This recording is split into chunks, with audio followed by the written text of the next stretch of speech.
Good evening students. Start करेंगे हम आज का टॉपिक, और आज का टॉपिक है हमारा प्लांट किंगडम में जिम्नोस्पर्म। इससे पहले हमने एल्गी, ब्रायोफाइट्स, टेरिडोफाइट्स ये पढ़ लिए हैं। उसके बाद हायर वो यानी लोअर प्लांट किंगडम हमने खत्म कर लिया है।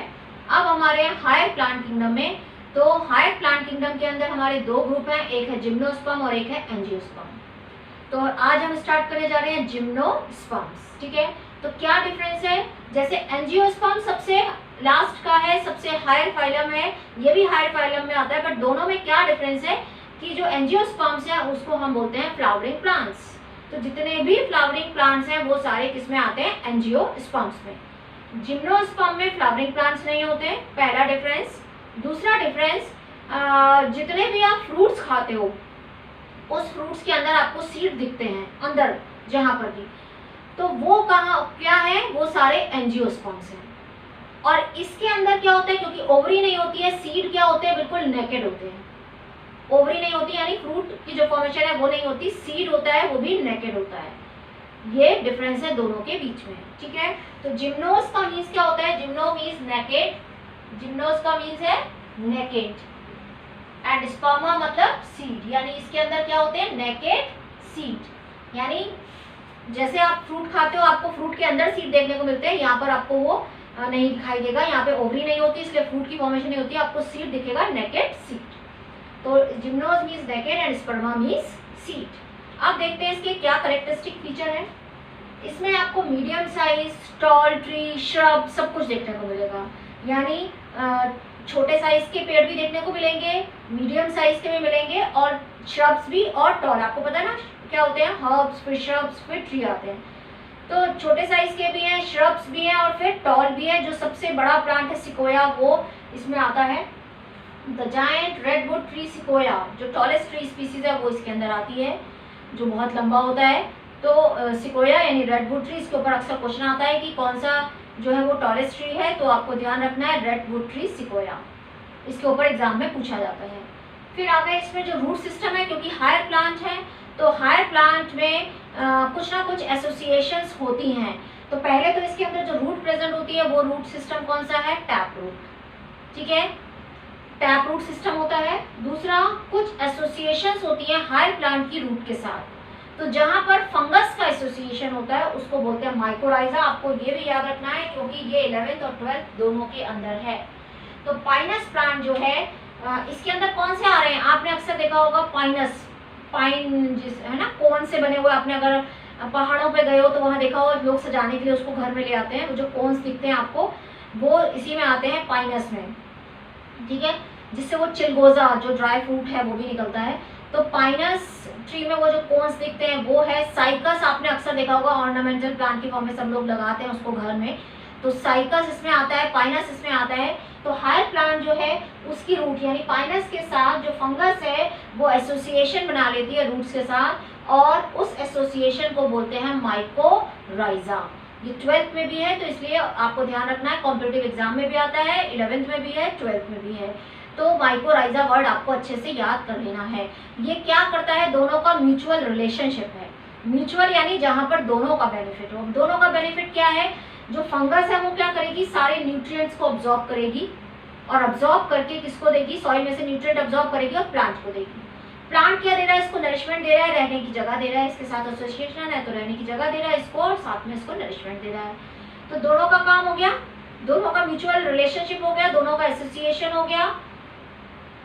तो ये हो गया पहला एसोसिएशन जिसको बोलते हैं माइकोराइजा। दूसरा क्या हो गया? साइकस। जो साइकस है उसकी रूट्स जिसको हम बोलते हैं कोरोलॉइड रूट। यहाँ पर एक चीज ध्यान रख लीजिए, सी सी सी, तीनों में सी है तो आप भूलेंगे नहीं, कंफ्यूज भी नहीं होंगे। देखो साइकस सी, कौन सी रूट्स हैं? Coralloid roots. और इस कोरोलॉइड रूट्स में यहाँ पर भी एसोसिएशन है, पर किसका?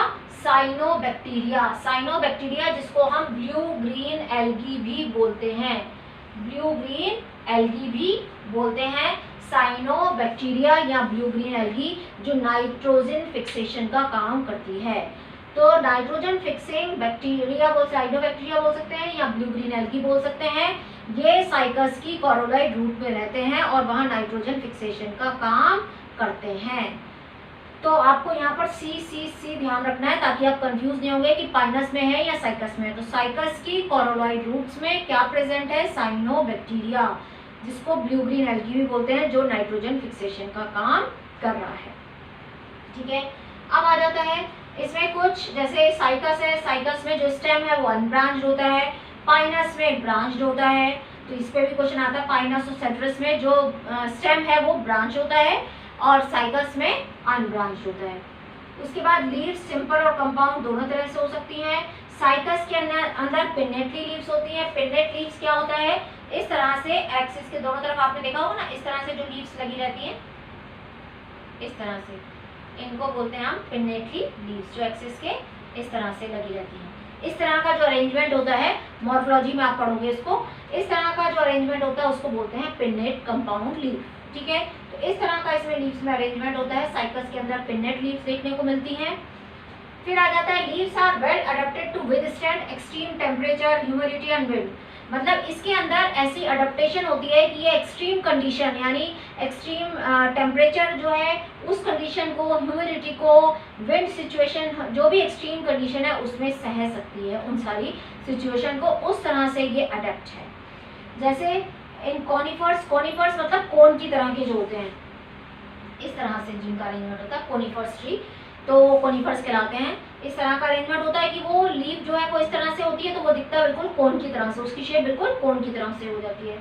तो कॉनिफर्स नीडल लाइक लीव्स, बिल्कुल पतली पतली लंबी लंबी लीव्स होती हैं, बिल्कुल ऐसे पतली पतली इस तरह से लंबी लंबी लीव्स होती हैं ऐसे बिल्कुल।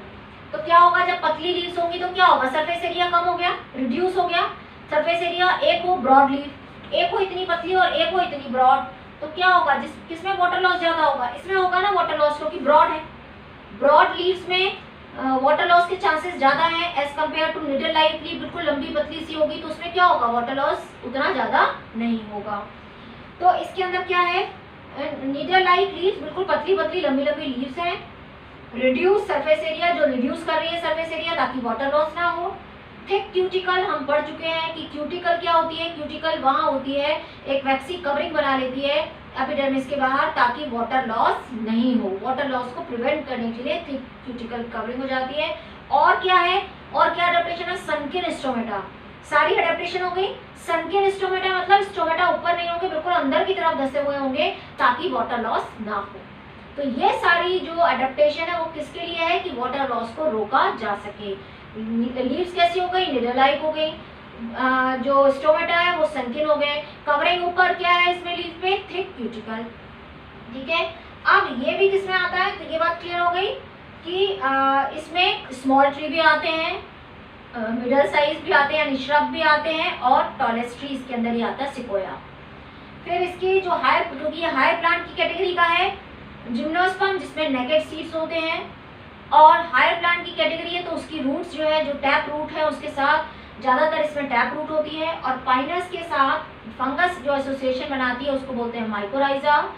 साइकस में सी रिलेट कर लीजिए। साइकस में कोरोलॉइड रूट्स होती हैं जिसमें साइनोबैक्टीरिया या ब्लू ग्रीन एल्गी होती है जो नाइट्रोजन फिक्सेशन का काम करती है।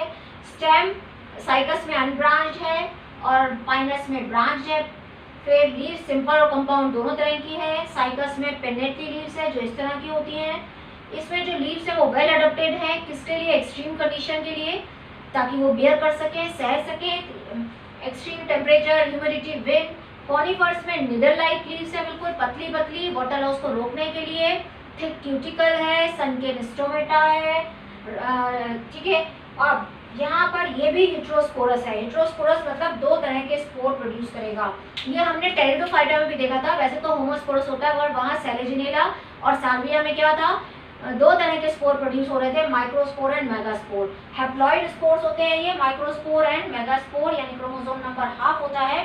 तो जो छोटे स्पोर होते हैं उनको बोलते हैं माइक्रोस्पोर। और माइक्रो वर्ड किससे रिलेटेड है? मैंने आपको बताया है, माइक्रोस्पोर वर्ड होता है मेल से और मेगा वर्ड होता है फीमेल से। तो मेगास्पोर यानी फीमेल स्पोर। तो अब ये कहाँ बनेंगे और उनमें जो उस लीफ है उसको हम क्या बोलेंगे, कौन सी वो स्ट्रक्चर है उसको अब हम देखेंगे। ठीक है।